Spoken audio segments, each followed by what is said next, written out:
Bollywood superstar আমির খানের সিনেমায় অভিনয় করবেন না বাংলাদেশের নায়িকা তাসনিয়া ফারিন। হ্যাঁ, সত্যিই শুনছেন। বলিউডের মিস্টার পারফেক্ট খ্যাত আমির খান সিদ্ধান্ত নিয়েছেন বাংলা সিনেমা প্রযোজনা করার।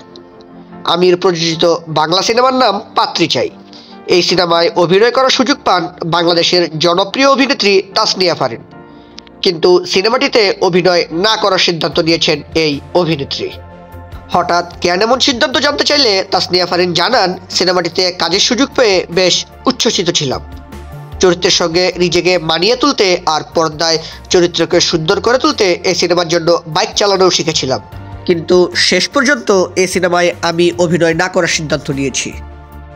এ সময় আফসোস করে তাসনিয়া ফারিন বলেন, সিনেমার সব কিছু ঠিকঠাক ছিল, কিন্তু শিডিউল সমস্যা খুবই মারাত্মক। সিনেমার শুটিংয়ের শিডিউল 3 বার পরিবর্তন করা হয়েছে।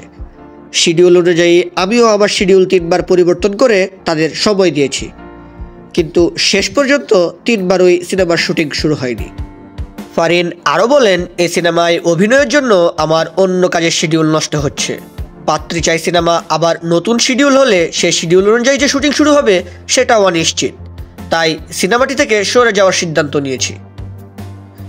জানা গেছে, বলিউড অভিনেতা আমির খানের ফান্ড সমস্যার কারণে শুটিং আটকে গেছে পাত্রী চাই সিনেমার। তবে খুব শীঘ্রই এ সমস্যা কাটিয়ে সিনেমাটির শুটিং শুরু হবে। আমির প্রযোজিত প্রথম বাংলা সিনেমা পাত্রী চাইয়ের চিত্রনাট্য ও পরিচালকের দায়িত্ব রয়েছেন লাপ্তা লেডিস খ্যাত চিত্রনাট্যকার ও সিনেমার পরিচালক বিপ্লব গোস্বামী। পুরুষতান্ত্রিক সমাজে মেয়েদের জীবনের নানা সমস্যাকে নতুনভাবে ভাবতে শেখার গল্প বলবে পাত্রী চাই সিনেমাটি।